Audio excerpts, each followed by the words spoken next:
In an unprecedented and brutal statement, the royal family has stripped Andrew of his titles and his home. In a special edition of the Daily Tea, we go inside the talks between King and Andrew, ask where Andrew will live next, and is the palace concerned about Andrew's mental health?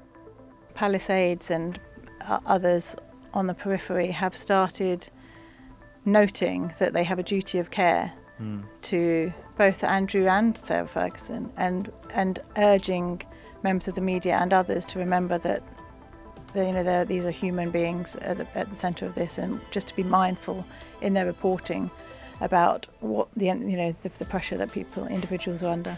I do think there's a concern, yes, and somebody else said to me this morning, I don't think anybody can understand the level of pressure and the level of when you're living under this such public malice and hatred against you. First he was a prince, then he was a duke. Now he is just Mr. Andrew Mountbatten Windsor. Camilla Tominey, you chose a difficult week to go on holiday. Last night, the royal palace issued the following extraordinary historical statement. Quote, His Majesty has today initiated a formal process to remove the style, title and honours of Prince Andrew. Prince Andrew will now be known as Andrew Mountbatten Windsor. His lease on Royal Lodge has to date provided him with legal protection to continue in residence. Formal notice has now been served to surrender the lease, and he will move to alternative private accommodation. These censures are deemed necessary, notwithstanding the fact that he continues to deny the allegations against him. Their Majesties wish to make clear that their thoughts and utmost sympathies have been, and will remain with, the victims and survivors of any and all forms of abuse. And then in capital letters, ends. Victoria Ward, you are the Deputy Royal Editor of the Telegraph. Thank you for joining us. You're welcome. When did this land, as they say? So the statement dropped at 7 p.m. last night, Thursday night. The royal editors and correspondents were given about 7 minutes warning that it was coming. We didn't know what it was, but we were told that a statement was coming at 7 p.m. By email, and that was what landed, and nobody had an inkling of what was to come. It was quite a surprise. To most of us, this feels like it came out of the blue. But actually, we were discussing this earlier, you're saying this has been a slightly longer process than the public might appreciate. I think it has, yes. So obviously we had 2 weeks ago, the palace put out this statement in Prince Andrew's words where he voluntarily relinquished his titles. And they were hoping that was going to be enough, and that that would satisfy the public appetite, and they could go to the Vatican on their historic state visit and not be overshadowed by the Prince Andrew scandal, and that things might be able to move on. But actually, I think they realised pretty quickly that wasn't going to suffice, and it wasn't enough, and there was this huge public clamour, there was political pressure, and so I think they realised quite quickly that they needed to do something else. So talks began to start this process to formally remove these titles and remove the Prince title over a week ago. But it's been very convoluted, huge numbers of people involved. They've consulted all wider members of the royal family. There's the government, there's all sorts of people, the legalities of it. So they needed to get all their ducks in a row. So these talks have been going on for over a week. But they only, interestingly, secured agreement from Prince Andrew late on Thursday, just only shortly before the statement was put out. Right. So it wasn't cut and dried. Because you say talks, that includes lawyers, as you say, and politicians to try to work out how you feasibly do this. But an element of it is also negotiation with Andrew himself. Oh, yes, absolutely. Do we know what he was negotiating, what it was he was trying to get out of this process? We do a little bit, because let's not forget, the King's been trying to get him out of Royal Lodge for nearly 2 years, certainly 18 months at least. So this has been a back and forth argument for a really long time. And he's always said that the plan in place was for him to go to Frogmore Cottage. That's what Buckingham Palace wanted him to do, and he's always refused to do that. What we've learnt today is that the red line for Andrew and his closest advisors was that if he was going to move out of Royal Lodge, it had to be a property that was not on the Crown estate, because in their eyes, rightly I think, if he moved to Frogmore Cottage, which was still part of the Crown estate, there's no difference at all between that and Royal Lodge. He's still going to be facing public, political, media pressure. The same pressures apply. Why? Because the Crown estate is a separate public. It's not the royal family. It's not privately owned. They're working on behalf of the nation. The idea is that the Crown estate is looking after this land and these properties on behalf of the nation. So it's not officially royal private property. Okay, so they didn't want a situation in which he was still living off something which is connected to the public. Exactly. And actually they said that Frogmore Cottage, this long-term plan where they've been trying to get him for such a long time, was potentially a worse scenario than Royal Lodge, because at least with Royal Lodge, when he moved in 2003, he paid an £8 million upfront stump of cash, which covered him for the next 20 years. Whereas if he moved into Frogmore, he'd have paid nothing. And so there was always the potential for further controversy and public clamour to get him out. Whereas with the new plan, where he's going into a private property owned by the king privately, that's completely separate, and he can live there in peace. Just to pick up on that point, because I think it's an important one, you say he invested about £8 million into Royal Lodge. Yes, at the beginning. What would he get back for moving out? Does he get any compensation for leaving? So the terms of the lease, so the lease wasn't due to expire until 2078, and that's why he had always been able to put his foot down thus far, because he had this cast iron lease, and the palace had even got to the point where they had tried everything they could, and they'd accepted that they weren't going to be able to get him out because of this lease. In order for him to break it, he has to agree to break it, and he has to. This 8 million covered him for up until 2028, I think it was. So by breaking that lease 2 or 3 years early, he's potentially in line for compensation of around £500,000. But, and this is quite a big but, the palace has made clear that any money that's needed to renovate Royal Lodge, because it hasn't been kept in the best state of repair, will come out of that compensation. So in reality, he's probably going to end up with very little. Have you been to Royal Lodge? I've never been to it, but I've seen pictures recently. There's been a lot of photographs of healing paintwork and all sorts. I don't think it's an attractive property. It looks like a giant bunker to me. It looks like a hospital to me. It's very white and stark. Or one of those sorts of rundown places that cults buy. It's just not a very attractive place. I wouldn't particularly want to live in it. I can imagine. It doesn't look, but it hasn't got that homely look about it, has it? No. Let's talk about the statement itself. Let's break that down. I've seen royal statements in the past, and they can be a little terse, but this seemed to me to be brutal. Is that a fair interpretation? I think it's fair. It's very terse. There's no emotion there, is there really? No. And so they do state, I mean, the one bone that they throw him is notwithstanding the fact that he continues to deny the allegations against him. He still says he's innocent. And I think that perhaps they've got to put that in, because they're taking this such an unprecedented, drastic action. One for the history books, really, isn't it? And you can't. Questions will be asked about why they're doing it, and they've got to give a nod to the fact that actually, on paper at least, he hasn't actually been convicted of anything. And I guess the question is, if you're cutting him off like this and you're kicking him out, why aren't you going to the police with him? So you have to say he continues to deny all things, because otherwise it just begs the question, so why don't you demand an investigation of him if you're willing to do this stuff to him? And the way it closes with, Their Majesties wish to make clear that their thoughts and utmost sympathies have been and will remain with the victims and survivors of any and all sorts of abuse, makes it very clear where their sympathies lie. Well, that line was the line that stood out for me by a country mile.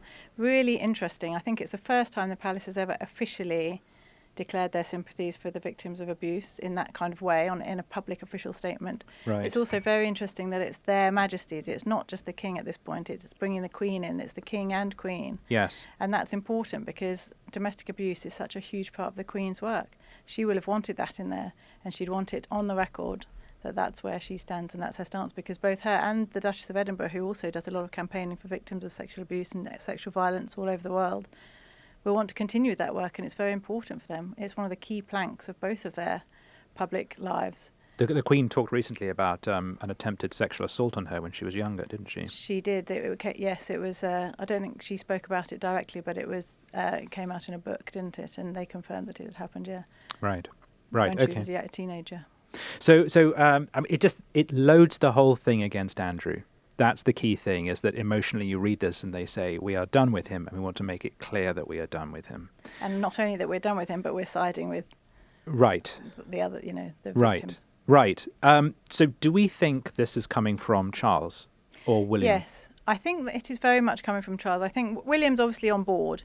There's no doubt about the fact that he supports the king. He's wanted this done for ages. He's long insisted that the palace take a stronger line on Andrew. Back from when the Queen was alive, I think he was always desperate for them to do more and do more.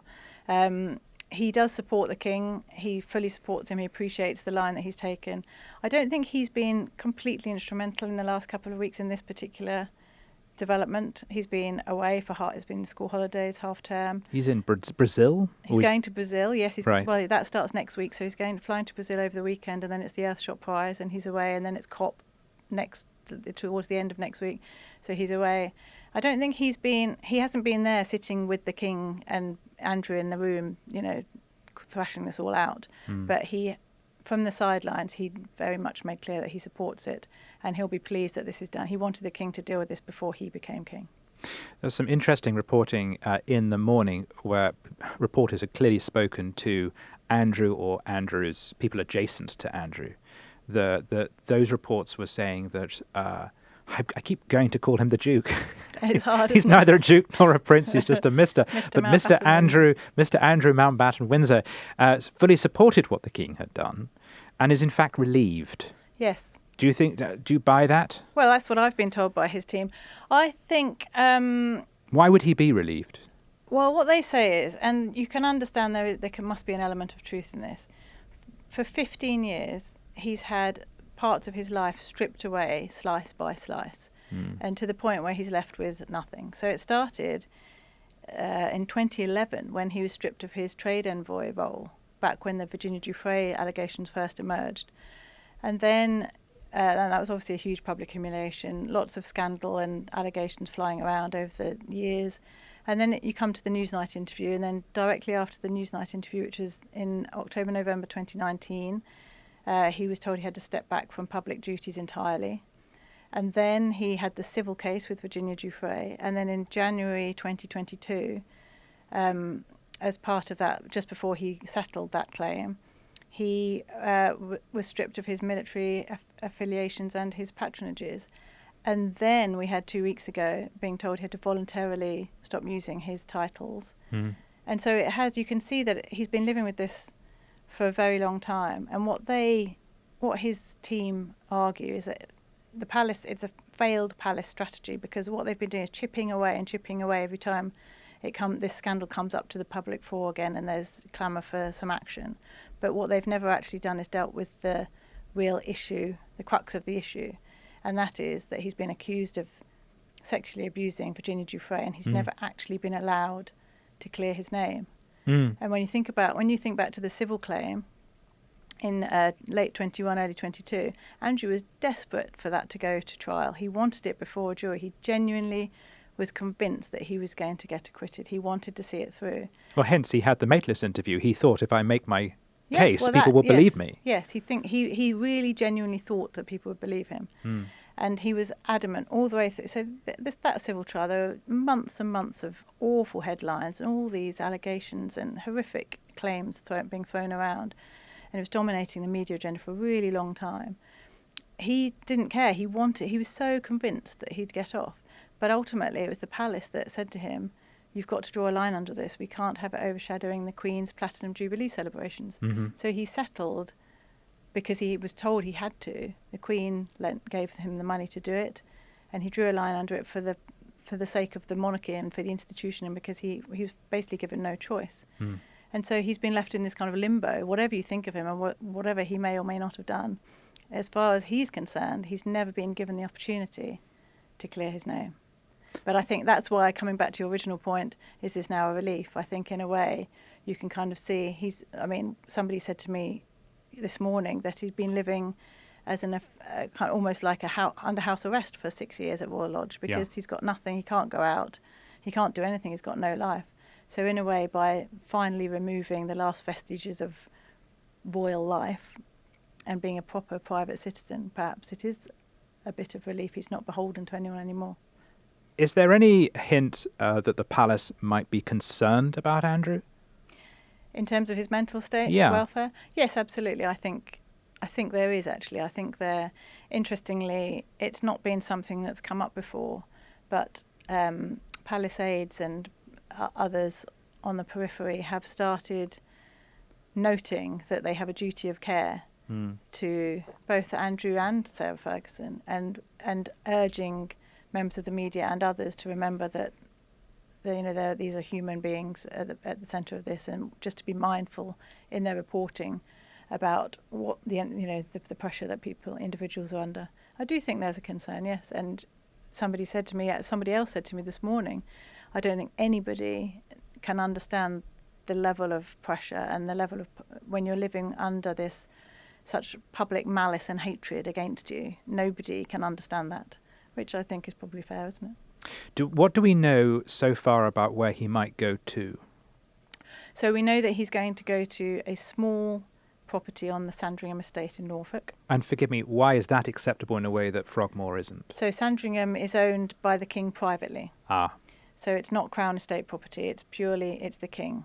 And so he can go and live there, that he's not beholden to anyone, the public, there's no lease, there's no anything. He can live, the king's going to fund his upkeep privately, out of his private purse, not out of his funding he gets from the Duchy of Lancaster. And it'll be a pretty lonely life, I think, up there. It will, but on the other hand, he is being publicly discredited and cut off. But privately, the family are still taking responsibility for him. Yes, they're not casting him out on the streets, are they? I mean, Sarah Ferguson, different matter. She's been left to go and make her own way. I think she'll have to find her own accommodation. Sarah's been told she has to find her own accommodation. Oh. So she has been literally. You can come and live with me, Sarah. Remain a fan. I'll go to my grave a fan. It's interesting, their situation, isn't it? Because how many formerly married couples live together in this way? But Royal Lodge is so vast that they could do that. They still get on very well, and Sarah could have a wing to herself at Royal Lodge, and they can live kind of separate lives, as separate as they wanted them to be. And how fast will this process take? So we think Andrew's going to... It's quite a slow process, actually. The palace has likened it to selling a house in terms of extracting yourself from all the legal bits and bobs. Early New Year, I've been told that he'll actually move to Sandringham.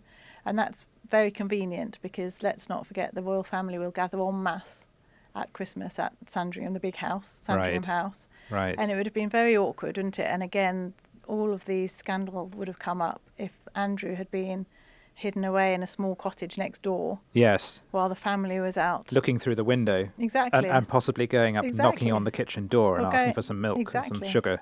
Or if they went out for their, they go shooting on their shooting parties on Boxing Day and whatnot. What if bump into him? Andrew, yeah. Yes. They couldn't have that. Okay. So it's quite convenient, I think, that Andrew and Sarah can both stay at Royal Lodge in Windsor, more than 100 miles away, until after Christmas. But it would be quite a lonely and isolated Christmas. I think it will be. I think last year was as well. They did the same last year. They were on their own at Royal Lodge last year. Yes. So it's not something that's completely unfamiliar to them. And do we have any idea what he's going to do for money and how he's going to fund himself? Well, the King's going to privately fund him. So we've never really known much about Andrew's finances, have we? It's hugely opaque. Biographers and historians and investigators have spent years and years trying to get to the bottom of Andrew's finances with little success. So really, we don't know what kind of income he has. What we do know is that the King is going to privately fund his accommodation and his upkeep on the Sandringham estate going forward.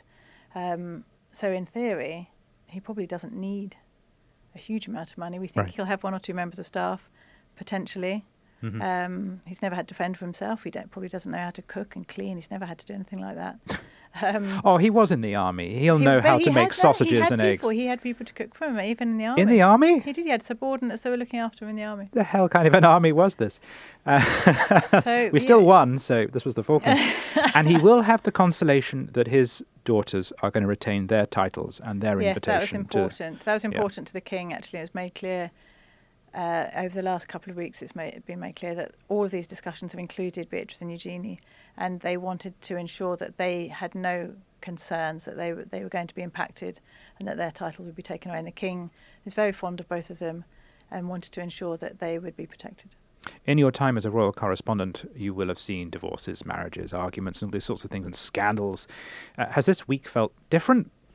I think it's the biggest. It definitely felt different. Yes. Really, the biggest. I do. This is the biggest thing that's happened on my watch, and I started covering this beat a week before the Newsnight interview in 2019. So we've had Megxit. Right. Megxit was huge, obviously.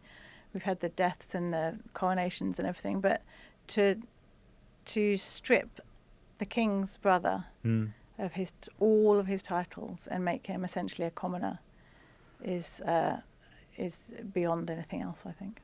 Victoria Ward, thank you very much. Welcome. I'm now joined by Rafe Heydel-Mankoo, royal commentator and the co-editor of Burke's Peerage, World Orders of Knighthood and Merit. Rafe, thank you for joining us. Rafe, my first question is this historically unprecedented? This is unprecedented. It's not the first time that someone has been stripped of their titles of prince, the style of Royal Highness, indeed of their peerages. But in the past, this has happened to traitors to the crown, people who have been deemed to be treasonous or who have fought for the enemy's side. So the precedent for this is in 1917, when King George V issued letters patent that decreed who was entitled to the style of Royal Highness and Prince. And this was to streamline who was entitled to it in order to exclude their German cousins and relations who descended from Albert and Victoria, for example, who were, of course, fighting for the enemy's side. At the same time, you had, in 1919, you also had a royal warrant was issued when Princess Patricia of Connaught, who was the granddaughter of Queen Victoria, she wanted to marry and she wished to relinquish her style of Royal Highness and her title of Princess to marry Sir Alexander Ramsay. That was granted by a royal warrant. But never have we seen somebody being stripped of their title in this situation and in this manner. So completely unprecedented along those lines. In 1917, there were 4 people who were stripped. The Duke of Albany, the Duke of Cumberland and Teviot and his heir, who had been on the enemy side, and Viscount Taaffe, an Irish peerage title. They had gone to Austria in the 1700s and had served the emperor. So that was done there. How do you feel about Andrew being bracketed with traitors? The fact that he's receiving the same treatment that has historically been given to people who have actually worked against their country, that's pretty strong stuff. Yes, and this is something you certainly can't accuse Prince Andrew or Andrew Mountbatten Windsor of, because whatever he may or may not have done, and he has not been found guilty in a court of law, it must be said, he certainly has not been a traitor to the crown. He did serve the crown loyally. But it's in that same context that you need to understand this. So in 1982, he was willing to sacrifice his life for Queen and country in the Falklands War. And I would say that now he has been called upon to make a similar sacrifice in laying down his public life and everything he holds dear, again, for king and country and for the greater interests of the monarchy, because his life has been overshadowing, particularly recently when we've had the historic visits, for example, of the king to the Holy See, first time in centuries, and yet it was, of course, the king's wayward brother who was still on the front pages. And so I think everyone understands that the monarchy must take priority and precedence. So yes, an unfortunate situation in that context. Also, of course, he's losing the Order of the Garter and his role as a Knight Grand Cross of the Royal Victorian Order.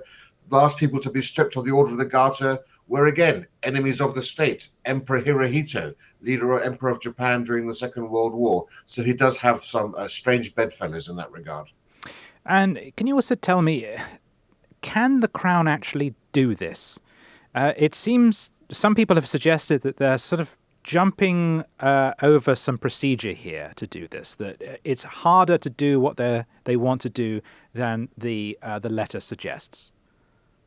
Yes, we need to understand that we're dealing with 2 different types of honor here.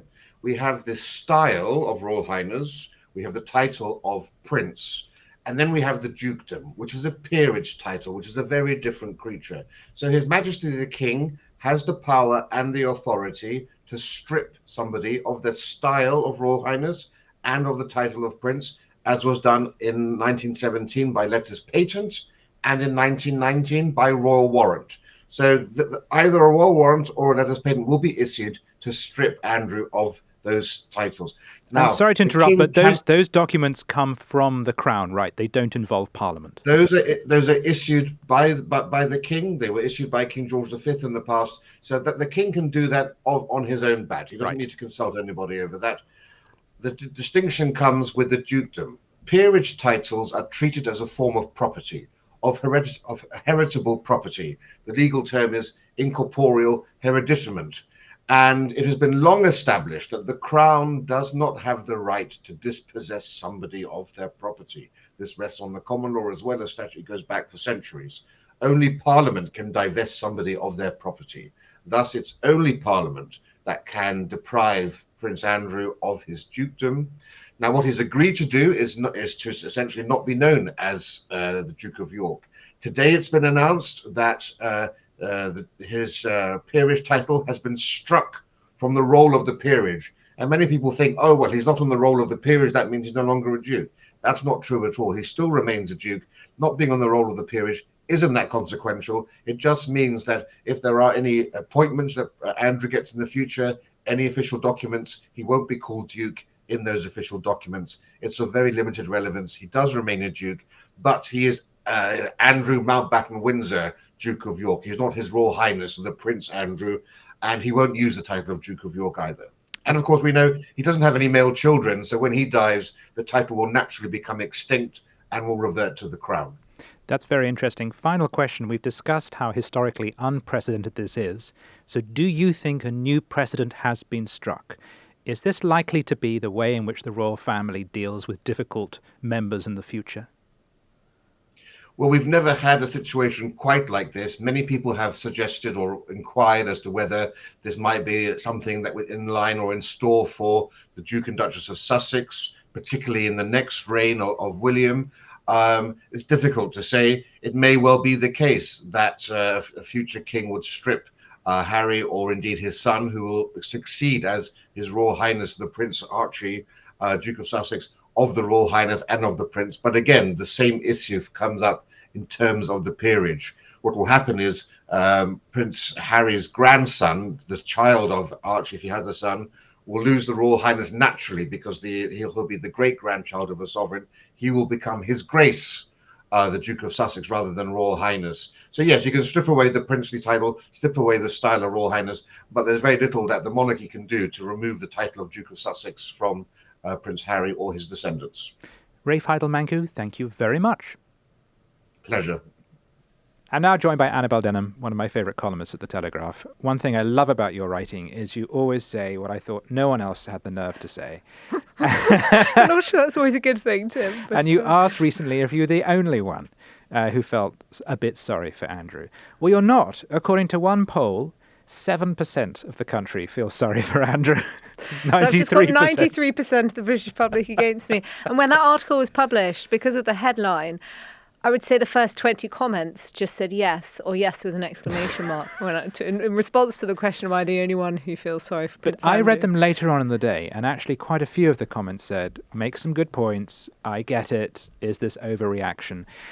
Considering when you wrote that, which was about a week ago, and now the process feels like it's come to an end, more may follow, but let's assume this is it, that Andrew's been stripped of all his titles, kicked out of Royal Lodge. Do you still feel sorry for him, or even more sorry for him? Well, I think I feel more sorry for him because he's had this most recent of many humiliations dragged out for the best part of a fortnight. And it does have death by 1,000 cut vibes, doesn't it? Yeah. It's just dragged on and on and on and on. And I didn't really believe that the palace would feed into the lions in this way, actually. I'm quite surprised that we've arrived at this outcome, particularly given I don't believe that this is the end of it. I don't believe that now the king has made this really unprecedented decision that all of the whisperings around Andrew are going to go away. What do you think? Oh, no, I don't think they will. I think you're absolutely right. I mean, what I would say is, yeah, they've thrown him to the lions, but they've also looked after him because he's going to go from Royal Lodge to something the king is going to pay for. So he will be given a residence, etc. But do you think they've done that because they're very benign and they've done it out of kindness there's or probably self-preservation? There's probably literally no alternative. I mean, what's Andrew going to do? Go on Rightmove? But what he might do is get a handsome book deal. He might, right. And start airing dirty laundry in a way that would make Harry and Meghan blush. Yes. And go on daytime television. That's what his wife did in the past. And I'm surprised he hasn't done it yet. If I was him, I'd be tempted to do it. Well, certainly now. And it would be supremely embarrassing for the monarchy. Extremely damaging in a way that we haven't seen before. So perhaps they're doing it as a kindness, out of generosity, out of the goodness of their hearts. But I do wonder whether there is an element of self-preservation there. Oh, totally. And that's how the royal family works, right? It's a firm as well as a family, and it throws people under the bus if they get in the way of the brand of the firm. My view on this is not really about Andrew. This is about Jeffrey Epstein. And the problem is that the man who should be on trial, preferably executed, died before that could happen in very mysterious circumstances. So we're going around the world trying to find someone by association who we can put on trial instead. One of the people who's gone through the process is Ghislaine Maxwell. It feels, I think, a little bit uncomfortable that it's a woman, an accomplice, but a woman who has ended up in prison rather than Jeffrey. And now we're trying to chase down Andrew. And one reason why I must confess some anxiety about this is because when I first started writing leaders for the Telegraph, it was around the time of all the accusations of sexual abuse against members of the establishment. You remember people like Ted Heath. And they were accused... There's different kind of accusations, don't get me wrong. I mean, what Epstein did, he definitely did. And there are a lot of people who've gone on the record to say he did what he did. We can prove those. Whereas the stuff against Ted Heath, etc., it was total fantasy. I know there's a qualitative difference.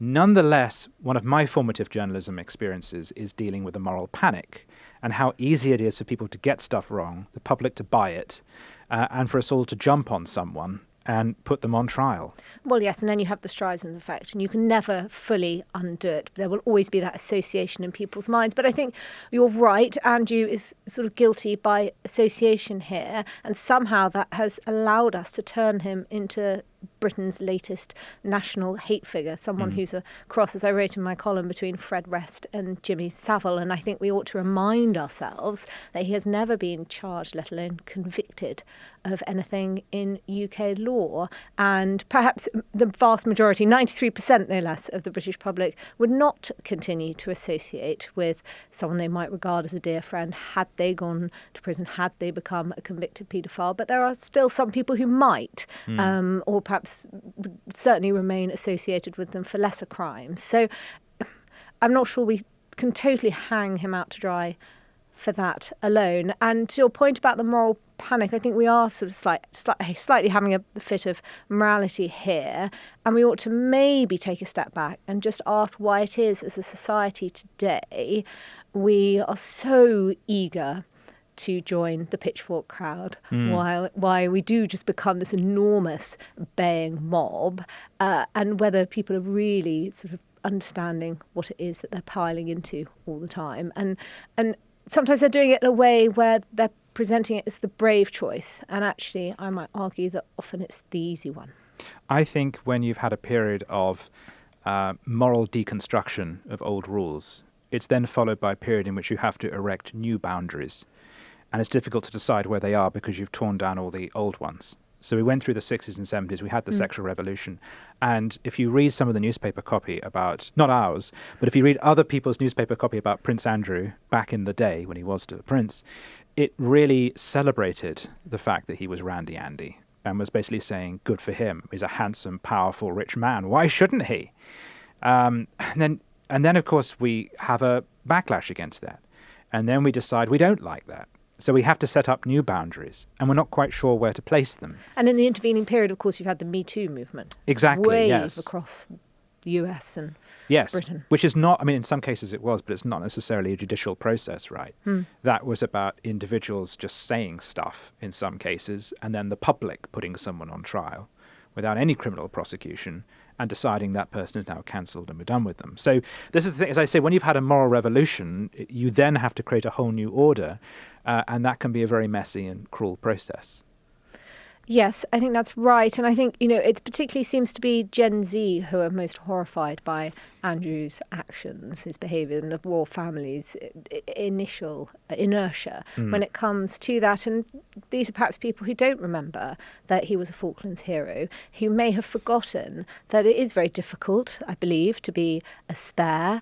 Andrew, when he was in his early 20s, his raison d'etre ultimately disappeared when his nephew, Prince William, was born, that he came from, by most accounts, an upbringing that was far from wholesome. And He's not necessarily, despite the privilege, despite the titles, had the easiest life in many ways, and I think a lot of that's been forgotten. What about the argument then that, okay, we haven't found him guilty of anything yet, but we can prove he's an idiot? He's an idiot because he hung around with Epstein. He's an idiot because he tried to defend himself on Newsnight and got it wrong. He's an idiot because we now know that he continued seeing Epstein after the conviction. And even if, okay, he's not been found guilty in a court of law, it makes sense for the royal family to protect itself by cutting off an idiot. And he's not just an idiot, really, is he? Because he's quite an odious figure. Yeah, he's an unpleasant man. He's an unpleasant man. We do both think that. I don't think exactly. Clear. But I don't think Yes. anybody believes that he's put king and country first. Yes. Nor that he has behaved in a way that's befitting of somebody. One can be in that sympathetic position. without being affectionate Exactly. towards someone. Exactly. Do you think this is going to damage the monarchy long term, or is this actually proving that the monarchy is very good at protecting itself?